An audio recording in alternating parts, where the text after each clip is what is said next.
Hello student, इस video में class 10th chemistry का chapter carbon and its compound का जो नेक्स्ट टॉपिक है हाइड्रोकार्बन, उसके बारे में डिस्कस करेंगे। तो यहाँ पर सबसे पहले समझ लेते हैं हाइड्रोकार्बन्स क्या होते हैं। कोई भी कंपाउंड जो हाइड्रोजन और कार्बन से मिलकर बनता है वो सारे कंपाउंड कहलाते हैं हाइड्रोकार्बन।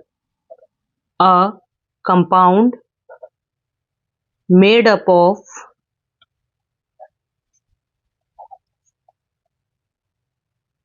Hydrogen and carbon. नाम से ही इसमें थोड़ा सा क्लियर होता है, हाइड्रोकार्बन इसका मतलब हाइड्रोजन और कार्बन से मिलकर बनने वाला कंपाउंड ही हाइड्रोकार्बन कहलाएगा। Only is called hydrocarbon.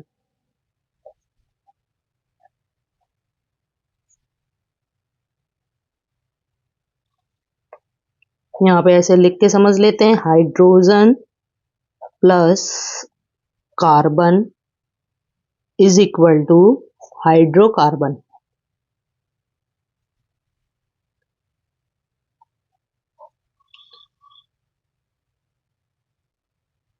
और हाइड्रोकार्बन का एक बहुत इंपॉर्टेंट नेचुरल सोर्स होता है पेट्रोलियम। पेट्रोलियम से बहुत ही लार्ज अमाउंट में हाइड्रोकार्बन फाउंड किए जाते हैं। The most important natural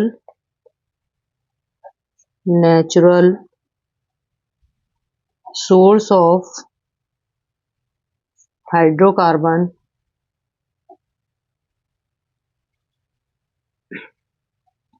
is petroleum। अब यहाँ पर हाइड्रोकार्बन के टाइप से समझ लेंगे।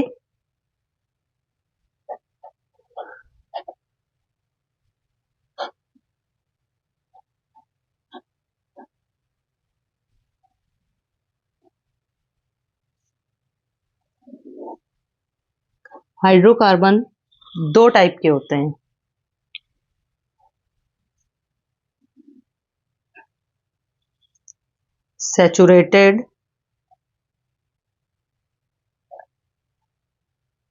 Saturated hydrocarbon and unsaturated hydrocarbon. Saturated hydrocarbon को एल्केन्स भी कहा जाता है, एल्केन। और अनसैचुरेटेड हाइड्रोकार्बन को एल्कीन एंड एल्काइन।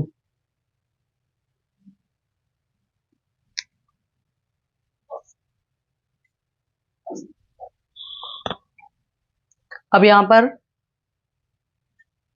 समझ लेते हैं सैचुरेटेड हाइड्रोकार्बन में क्या होता है।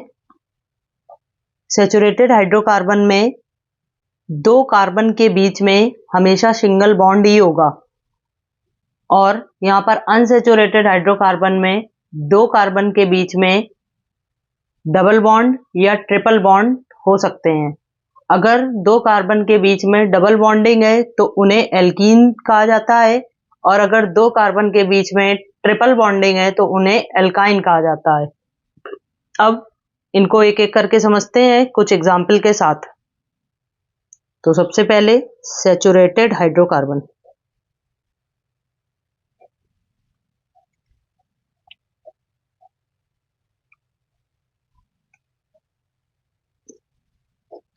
या इन्हीं को कहते हैं एल्केन्स।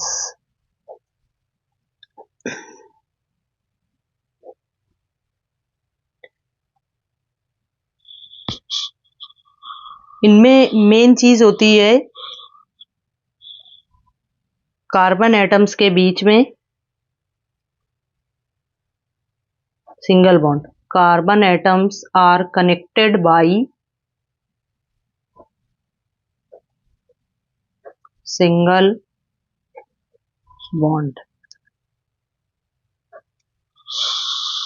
अगर दो या दो से ज्यादा कार्बन एटम, वैसे बॉन्डिंग जो है वो मेनली दो कार्बन के बीच देखी जाती है, तो दो कार्बन के बीच में अगर सिंगल बॉन्ड है तो वो सैचुरेटेड हाइड्रोकार्बन कहलाएगा, या इन्हें ही एल्केन कह सकते हैं।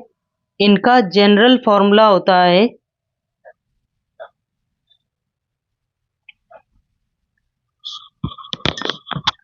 CnH2n+2, जहां पर N जो है वो नंबर ऑफ कार्बन एटम्स होते हैं, नंबर ऑफ कार्बन एटम्स। कुछ कंपाउंड्स के बारे में समझेंगे।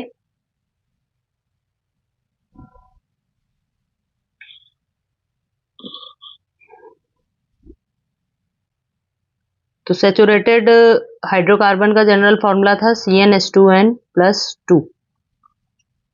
तो इनके एग्जाम्पल्स में जब n=1 पुट किया जाएगा तो इसी जनरल फॉर्मूले से फर्स्ट कंपाउंड आ जाएगा CH4। अब इसकी बॉन्डिंग समझ लेते हैं। सबसे पहले इसका इलेक्ट्रॉन डॉट स्ट्रक्चर और फिर इसका बॉन्ड स्ट्रक्चर। तो कार्बन की आउटर मोस्ट शेल में 4 इलेक्ट्रॉन होते हैं, हाइड्रोजन की आउटर मोस्ट शेल में 1 इलेक्ट्रॉन,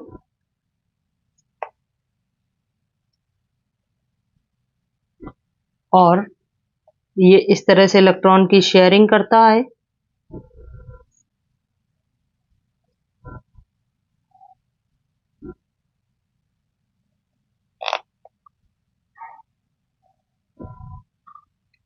तो ये हो गया इसका इलेक्ट्रॉन डॉट स्ट्रक्चर। इसी से इसका बना लेंगे बॉन्ड स्ट्रक्चर। यहाँ पर कार्बन हाइड्रोजन के बीच में 2 इलेक्ट्रॉन की शेयरिंग हो रही है, तो इसलिए लगेगा इनमें सिंगल बॉन्ड। तो ये हो गया इसका बॉन्ड स्ट्रक्चर। एक और इसका एग्जांपल समझ लेते हैं। जब n=2 लेंगे तो जनरल फॉर्मूले से अगला इसका कंपाउंड हो जाएगा C2H6। इसकी भी बॉन्डिंग समझ लेंगे। इसमें 2 कार्बन है, दोनों कार्बन की आउटर मोस्ट शेल में 4 इलेक्ट्रॉन होंगे।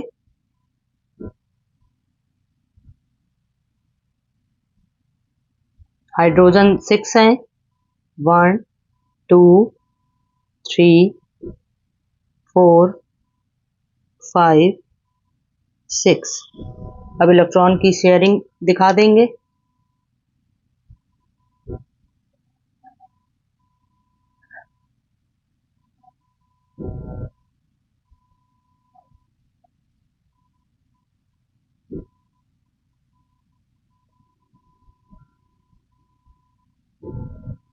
ये इसका इलेक्ट्रॉन डॉट स्ट्रक्चर।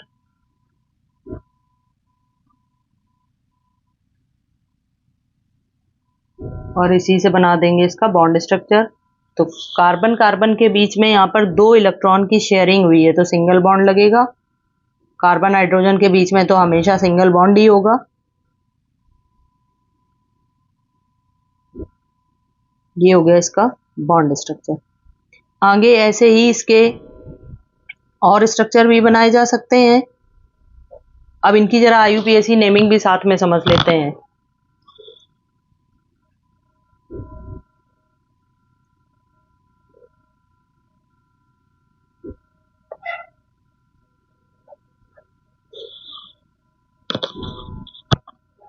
एक कार्बन एटम के लिए मेथ लिया जाता है, 2 कार्बन एटम के लिए एथ, 3 के लिए प्रोप, 4 के लिए ब्यूट, 5 के लिए पेंट और 6 के लिए हेक्स।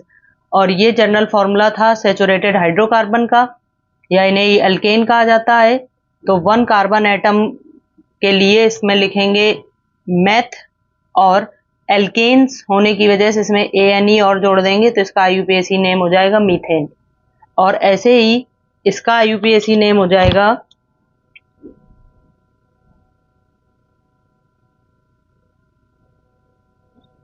दो कार्बन एटम होने की वजह से एथ, और जनरल फॉर्मूला एल्केन का था तो इसमें ANE जोड़ देंगे तो हो जाएगा इथेन।